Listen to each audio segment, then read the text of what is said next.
We're not bad because we're a little self-absorbed. We are self-absorbed because of our pain. And that's why I always say that this journey of self-love and healing is actually the journey to become less self-absorbed, because we will not take things as personally. We will not make everything about ourselves. My name is Deb Blum, and this is The Whole Soul Way. It's my signature program that I've been teaching for the past 4 years, and I decided to offer the foundation lessons, exercises, and tools for free on YouTube and all of the major podcast channels, because I truly believe that the world needs more of us, healed, whole, authentic, and awake. And you know what? I don't want to be a barrier to anyone getting the help that they need. And in fact, I really want to be part of the change. Each lesson builds on the last. So if this is your first time here, make sure that you start at the beginning. This is your invitation. Show up, do the work, and join the movement of souls who are committed to creating a better world, one inner transformation at a time. Let's dive in. We are going to talk today about your ego as a way shower.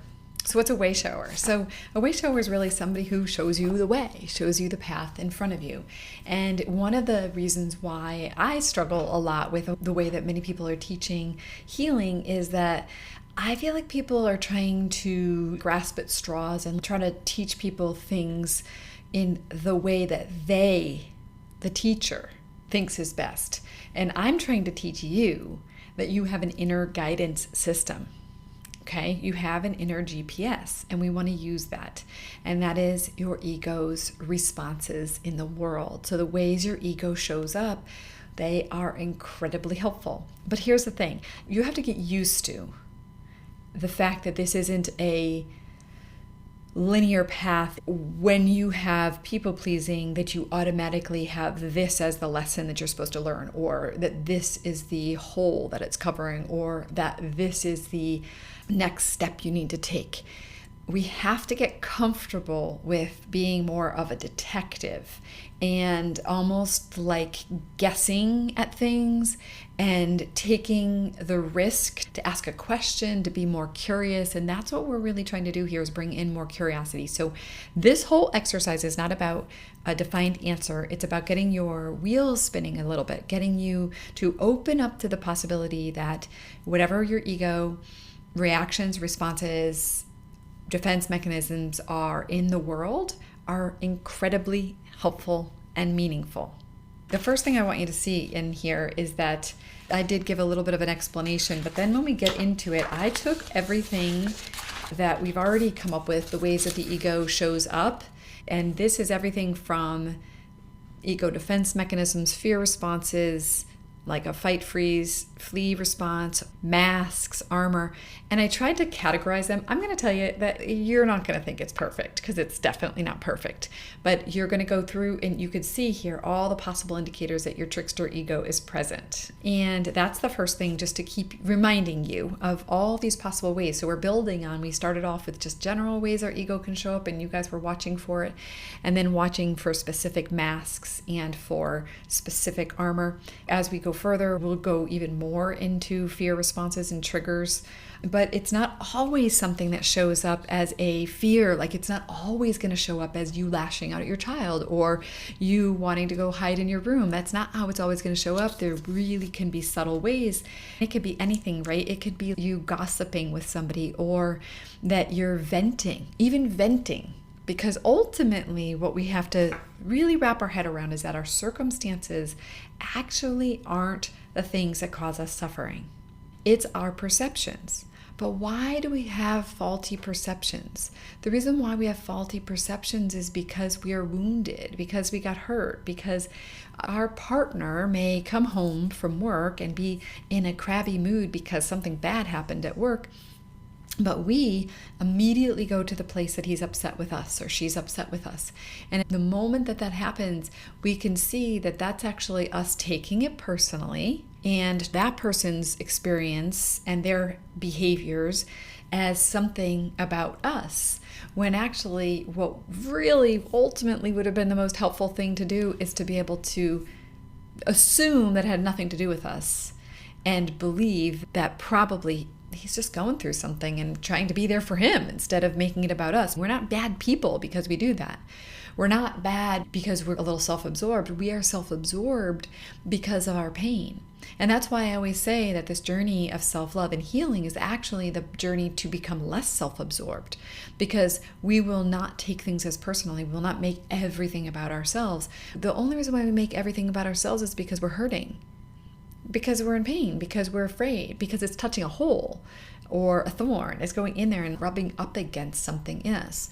So the beautiful thing is that we can heal these things. But we first have to get a little bit of a better understanding on how our perceptions impact us. We have to get a little bit of a better understanding of what those underlying fears and feelings are, what our needs are. And as we start to see the way that we show our behavior in the world, then underneath that has fears, feelings, and needs, which kind of came a little bit from our perceptions. As we start to unpack all of that, we get to see, wait a second here, maybe I'm not always seeing clearly. And so our ego shows us the way, and then we get to start to make sense of some of these things and start to say, what am I not seeing? What do I need to see more clearly? The first step is actually to explore what's the story that we're making up, what's our perception, how does that perception make us feel, what are underlying fears, what are we afraid of, and then what are the underlying needs. And you can use this page here let's see if I can show this to you. This page here to get some examples. Okay, I probably did not make, it's not a comprehensive list, but you can look at those perceptions, fears, feelings, and needs.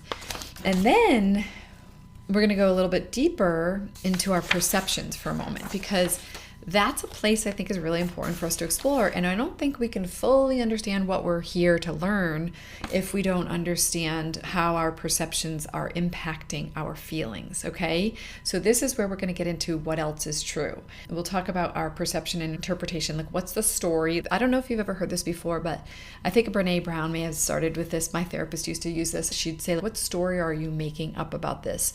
So I know that for me, what I had to realize was that often I was making up a story. Like, for example, if we use the example of the guy comes home from work and he's crabby, I'm making up a story in my head that he's upset with me.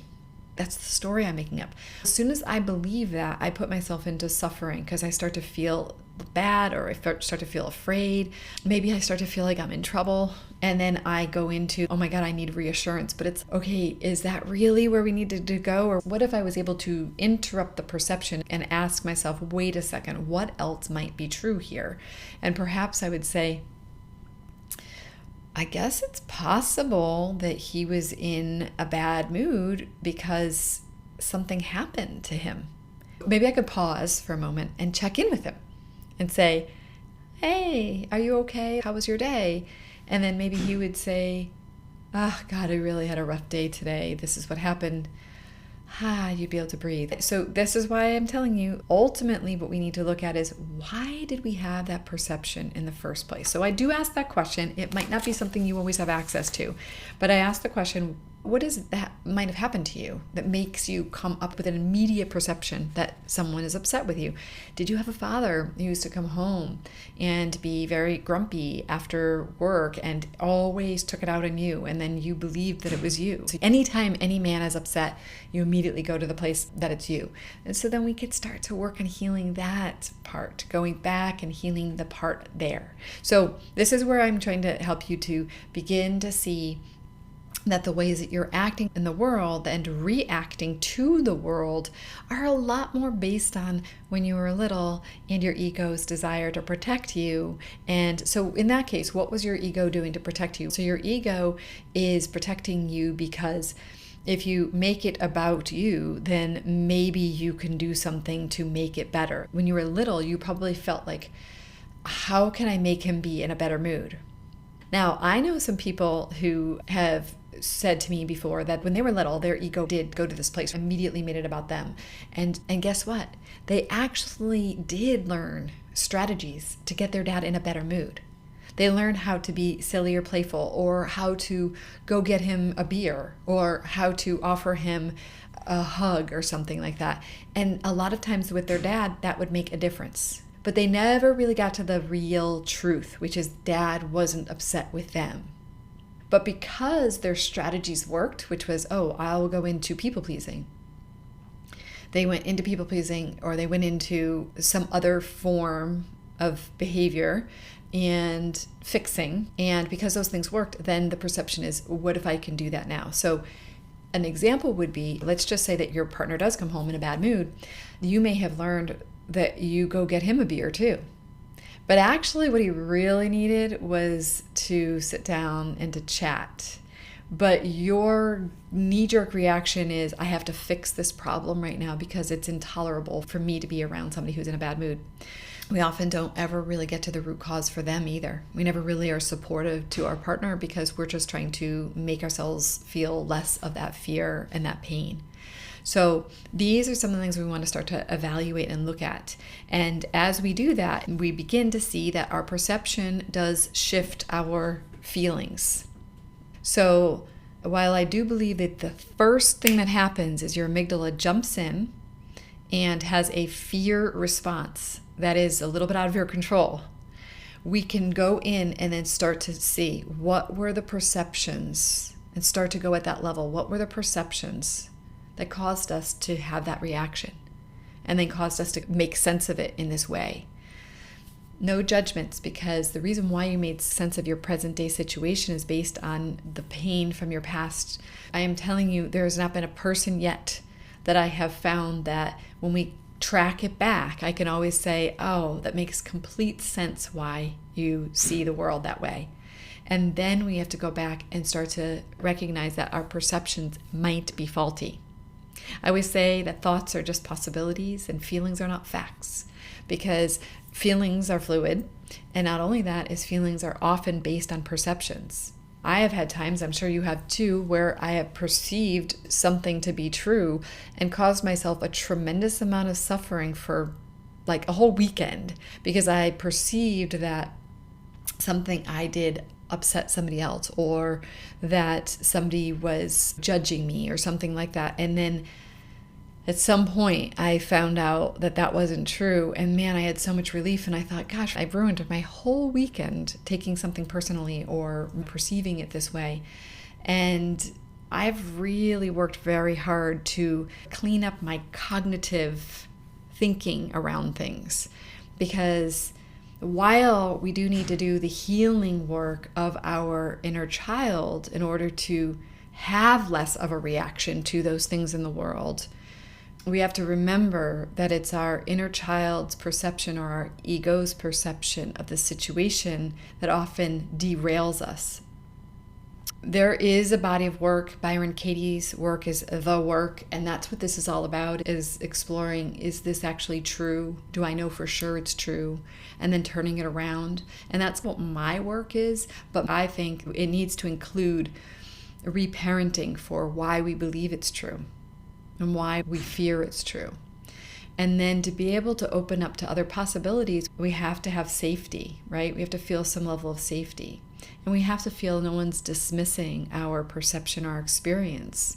It's just that our perception and our experience now causes us suffering. And then what ultimately we do is actually the core of it all at the end of the day is also shadow integration work, because so often what we perceive to be true in another person, and that we're judging another person for, as we've said before, like it comes back to that it's something I judge in myself. And so you see why this isn't exactly a linear path. I can't tell you that if you have this thing happen, that I know for sure this is what happened in the past and this is the antidote to that. That's not exactly how it works. It is a greater awareness. It is the act of taking that which is unconscious and bringing it to our conscious awareness that enables us to be able to then make sense of it and also heal it, and also be able to choose new perceptions and interpretations of the world. So I want you to know that this is just the beginning, and that we will learn more of this over the next few months, but then also all of the other work that we do, the nuances of the day-to-day of this, we will go into more detail, and we'll continue to go deeper into that. So this is just the beginning, but I want you to see that this is something totally available to you. And then last but not least, what I want you to do after you've done this is some guessing. The last step here is step 3, which is take a guess at what your ego is trying to show you. I gave you a few examples down on the bottom right here. But the point I wanted to show you is that there isn't a real perfect way to do it. I tried to do them a little different for each one so you could see it's just guessing, and your intuition is wise. So allow your gut feeling on it to be what you use here. You don't have to be right. But then what I invite you to do is, for each one that you do take a guess on, keep this last piece of paper out somewhere where you can add things that come up during the day that you want to go back and do some of the questioning on your needs and your feelings and your perceptions and your fears, and then what she's trying to show you. I want you to use this so that you can keep a log of these things. Maybe start to see the things that look like they're trends. If you have a pattern and you keep on seeing that you keep people pleasing, but each one of them slightly different, you may find that as you accumulate them on here, the story of what we want to learn here gets more clear. This piece of what she's trying to show you is not meant to be the end of the game. It's just meant to be great information for you to continue to allow yourself to deepen your experience around, and that will keep on connecting the dots a little bit more over time. And it could come out of it that you need to change your perception of something. It could be a shadow that is ready to be integrated. We want to go look at that shadow more closely. It could be that we have a need that we keep on expecting other people to meet, that we actually need to do for ourselves, a way that we need to parent ourselves. It could be a hole in us, like a part of us that maybe is, yes, a shadow, but it's a wounded part that wants to be loved. It's a journey we're on. And so let's not get too hung up on getting to the right destination, and instead be on the journey together in a little bit of the discomfort of not knowing. And I cannot wait to hear what you think about this as you go through this process.